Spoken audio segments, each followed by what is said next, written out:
아유, 안녕하십니까. 예, 반갑습니다. 충분히 우린 밑에서 인사를 나눴고, 좀 우리 스님, 예. 너무 어려운 걸음 여기까지 오셨으니까. 아닙니다. 자기소개를 좀 간략하게 해주세요. 저는 청주의 종교법인 정음사원을 운영하면서 돌아가신 고인을 모시는 그런 사찰로서 좀 유명하다. 또 한 가지는 대한민국의 장묘 문화가 어떻게 갈 것이냐. 이래서 협회 회장님이세요. 예, 한국장례문화연구원장을 맡고 있습니다. 그러면 예. 자 본격적으로 들어가서 예. 너무 궁금한 게 많아. 예, 맞습니다. 우리는 옛날에 매장 했잖아요. 매장. 그렇지요. 매장이란 말이 맞죠. 맞습니다. 그리고 이제는 납골이라고 해서 봉안을 많이 하잖아요. 화장을 해서 봉안을 한다. 그러면 이제는 우리가 종교적인 시선보다는 일반인으로서 이제 궁금한 얘기들이 있단 말이야. 예. 그거를 이제 내가 막 질문을 할 거죠. 막 쏟아낼 거야, 이제 질문을. 예. 시신을 그대로 안치시키는 게 매장인데 예. 또 화장을 하잖아요. 예. 그래서 납골이나 봉안을 하는 거잖아요. 영혼적으로 어떤 차이가 있을까? 일반인들이 생각하기에 매장을 하게 되면은 시신과 영혼이 유체가 이탈이 되는 것입니다. 그래서 자기의 시신에 한평생을 살면서 착각 속에 우리 인간은 살아옵니다. 내일은 어떻게 될 것이다. 모레는 어떻게 될 것이다. 이런 착각을 깨닫지 못하고 착각 속에 살다가 결국에 죽음을 맞이하게 되면 자기 시신에 영혼이 이탈이 됐는데도 미련을 갖게 되는 것입니다. 그거를 일종의 우리 일반인이 말한다면 영혼이 구천을 돌고 있다. 이렇게 말할 수 있다고. 근데 지금 현재 이제 매장한 분들도 예. 그럼 우리 이거 다 해서 다 빨리 화장을 해야 돼. 이럴 때 방법이 천도 아닌가요? 예. 지금 우리가 삶에 살아갈 때는 크고 작은 우환도 있고 조금만 자기 사업이나 어떤 삶의 생활 속에서 문제가 생기면은 조상 묘지를 찾아갑니다. 그렇지. 그러니까 잘 되면은 자기 탓이고 못 되면 조상 탓이다. 그것이 아니고 잘 된 거는 조상 탓이고 못 된 거는 지 탓이야. 그 지 탓이니까 멋지네. 묘지를 찾아가는 겁니다. 그 찾아가는 이유는 영혼이 존재하고 무언가 나의 부모가 나의 우태 조상이 나를 지켜보고 있을 거라서 참배라도 하게 되는 것입니다. 그 살려달라고 매달려. 근데 그럴 때는 아마 그래도 원장님은 그 분야를 좀 유명하지 않습니까? 이쪽을 좀 찾아오면 되겠다. 저보다는. 아니, 근데 결론적으로 매장을 하고 나면은 천도라는 건 무조건 해야 되는 거잖아요. 심판을 받게 하는 거고 하늘에 문을 열어주는 거잖아요. 그렇죠. 천도는 중요하잖아, 진짜. 아무리 외래 문화가 많이 들어오고 이랬어도 천도는 중요하다고 생각이 드는데 예. 자 그러면은 어떤 사람은 그래 화장하는 거를 2번 죽인다. 이 생각은 어때요? 2번 죽인다. 그렇지 않습니다. 자, 아까 제가 말씀드린 것과 같이 시신과 영혼이 분리됐다 했잖아요. 시신을 화장을 하게 되면 뜨거운 최하 800에서 850도의 화력이 있습니다. 그 화장장의 그 로가. 그러면은 그 시신은 불에 타고 있겠지요. 영혼은 밖에서 자기의 육신이 타고 있는 것을 바라보아도 자기는 뜨겁지를 않습니다. 그렇지. 옷까지 태우는 것처럼. 그렇지. 내 옷을 태우고 나는 빨가벗고 있는데 내 옷만 버스가 태운다. 이렇게 개념을 생각하시면 되는데, 자, 아까 매장에 대해서 어떤 구천을 떠도는데 아까 천도에 대한 문제가 있었잖아요. 구천을 떠도는 사람은 그분을 구천을 떠돌지 않기 위해서 천도를 해서 하늘의 문을 열어서 가도록 만들어야 되는 것이고. 그러면 굳이 이렇게 일반적인 무슨 어디 공원 어디 추모식 뭐 추모관 이런 데처럼 하는 데랑 절에다 사찰에다 모시는 그 납골은 어떻게 다른가? 자, 일반에 우리가 모시는 것은 우리가 현재 아파트 문화가 많습니다. 그러니까 예를 들어서 LH가 집을 짓는다든지 어떤 임대 아파트를 짓는다든지 이런 거는 조금 낙후됐다고 지금 조금은 좀 고급화로 가는데 그래도 낙후돼서 임대단 말이에요.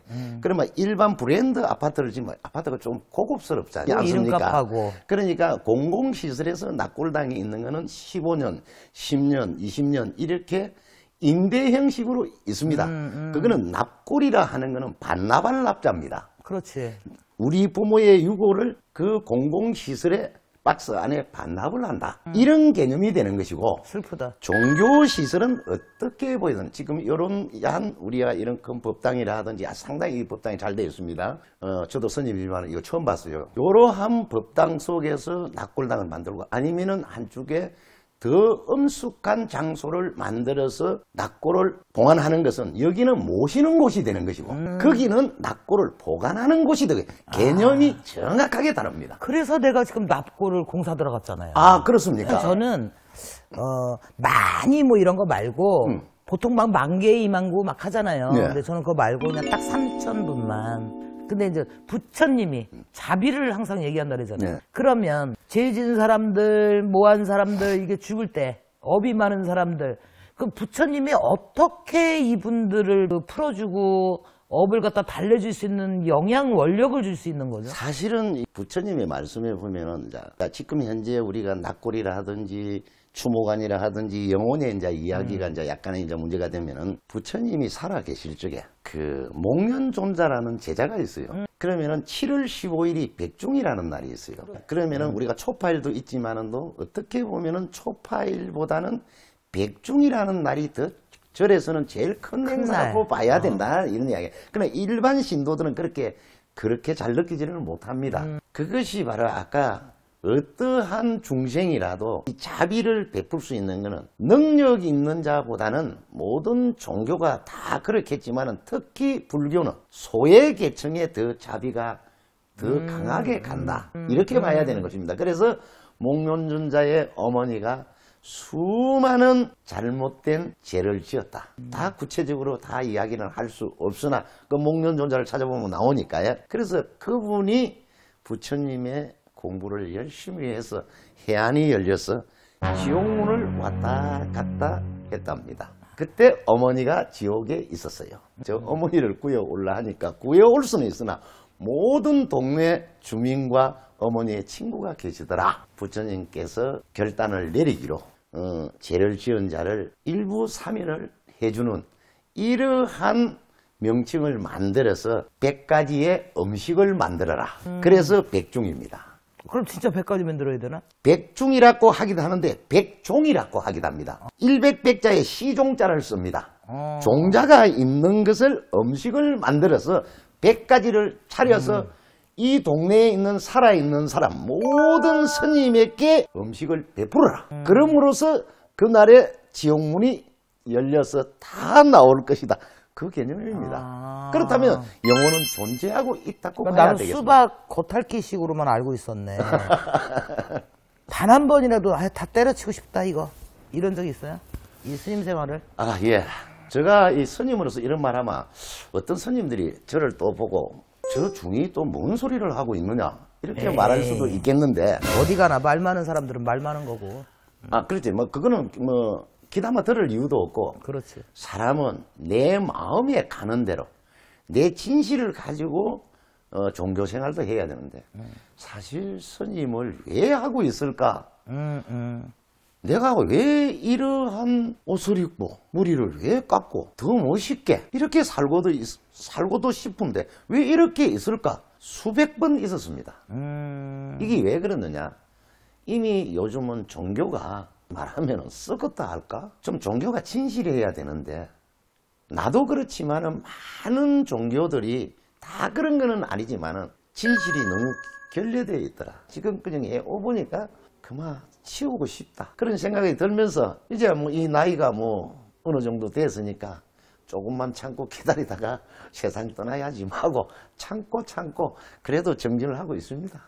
좋겠다. 왜냐면 그런 생각이라도 하잖아. 왜냐면 우리 같은 사람은 선택의 여지가 없잖아. 그죠? 예, 저희들도 합니다. 어떤 신체적 고통을 준다든지 정신적 그러니까. 고통을 준다든지 또 나만 그렇게 하면 괜찮아. 식구를 그렇지. 건드니까. 주변을 건드리고 그러다 보면은 아, 이것이 누군가가 너는 신의 제자가 되라. 귀신밥만 먹고 예, 살아라. 귀신밥 먹고 살아라. 그러니까 방법이 없는 거지. 없지. 방법이 없는 거지.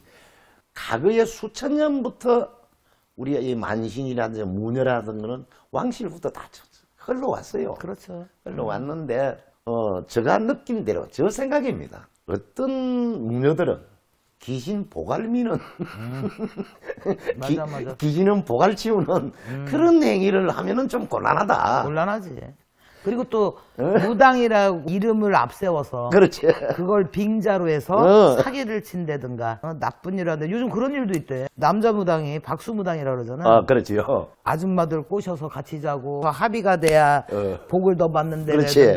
나는 신자식을 갖다가 마누라를 얘쟤 막 아니 눈이 맞을 수는 있어. 근데 그렇지. 얘쟤를 그냥 쟤 건들고 뭐하고 이런 지저분한 일을 일으킨다든가 그럼 막 진짜 막 분노가 차올라. 그거는 이제 그분들을 제가 이제 판단할 때는 이렇게 생각해요. 그래도 귀신을 보갈밀 정도만 돼도 그래도 나쁜 사람은 아닙니다. 그렇지. 그까지는. 근데 차이지. 귀신을 보갈밀 만한 능력도 없어졌어요. 그러니까 우리가 무녀들이 어느 한계에 가다가 진실하지 못할 때는 자기를 주변을 도와주는 그 귀신, 영혼들이 떠납니다. 떠나지. 떠나면은 내 몸에는 그러면은 그거는 무인이 아니잖아요. 아닌 것을 지금까지 해왔던 경험에 의해서 두 분이 눈이 맞춰서 사랑을 하는 것은 좋은데 그 사랑의 어떤 빌미여서 어떤 금품을 취득한다. 그거는 사기가 되는 것이죠. 당연하지. 그건 아주 악질적인 사기가 된다. 그렇지. 이렇게 봐줘야 되겠죠. 문란해졌어요, 세상이. 사랑을 하고 뭐 무녀도 사랑을 할 수 있고 누구를 당연하죠. 만날 수도 있고 이런데 스님도 그래. 스님도 스님의 사랑이 있겠지. 그게 있어요.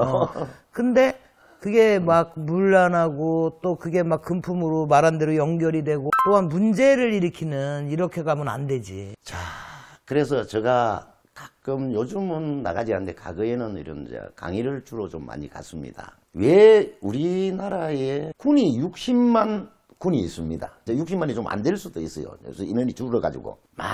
60만이라 하면 상당하지 않습니까? 그 60만 명의 무당, 무인, 무속이 있는데 그 속에 뭐 좋은 사람도 있고 나쁜 사람도 있고 이상한 사람도 있고 다 섞여 살겠죠. 그래서 그런 분들이 내가 강의를 가보니 왜 저렇게 못 살까 저 사람들이. 그래도 스님을 찾아와서 묻는 것보다는 그쪽이 더 많아요. 그래도 항상 거지처럼 살고 있는 걸 내가 봤거든.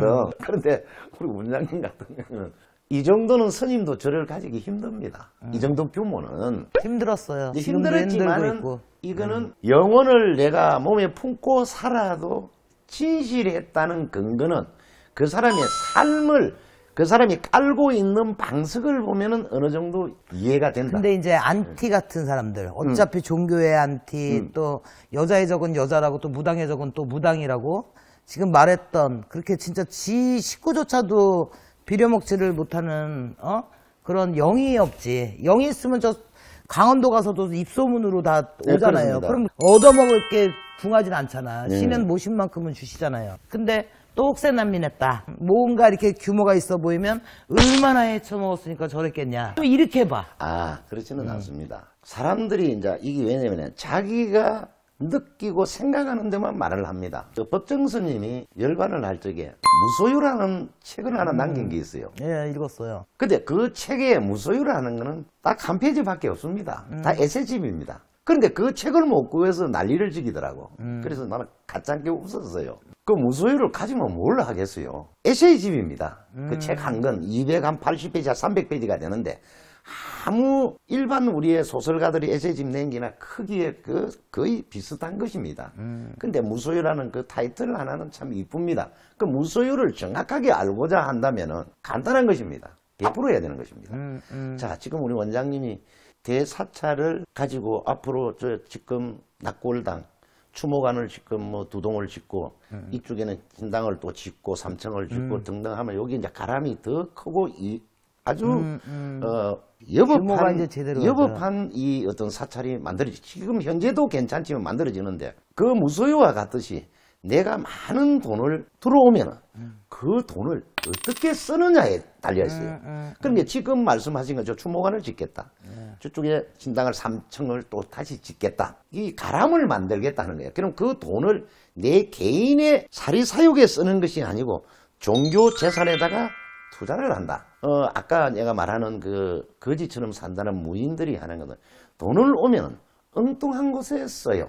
쓰니까 다 날려서. 엉뚱한 것에 쓰고 그분들이 좀 이래 에너지가 좀 강해서 그런지 뭐 그런 쪽도 좀 많이 쓰는 것 같아. 그렇고 그런데 그지기한데도 이래서 이게 있던 영혼이 아마 이렇게 이야기할 겁니다. 원래 이제 이 무인들이 이제 이런 속된 말을 많이 하는데, 야 이년아, 너 말이야 내가 묵고 살도록 해줬더만은 너 하고 댕기는 것이 도저히 보이 안 되겠다. 그렇지. 우리가 그런 말을 많이 해. 이라면서 영혼은 빠져버립니다. 벌 주고 빠져버리기 때문에 그러니까. 거지가 되는 거예요. 바로 이게 우리가 교만은, 종교는 교만하면 안 되는 거죠. 특히 스님보다도 신을 옆에 두고 몸에 싣고 있는 분은 더 교만하면 안 된다는 것입니다. 그러니까.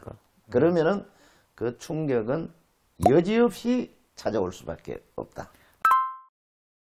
뭘 중간에 질문할 걸 다 잊어먹고 그냥 얘기에 빠졌어 그냥. 오늘 너무 다음 감사합니다. 질문하겠습니다. 되게 어려운 거 좀 적어가 주세요. 예, 제가 답변 한번 알겠습니다. 해보겠습니다. 난해한 거를 물어야 예, 그래, 알겠습니다. 예.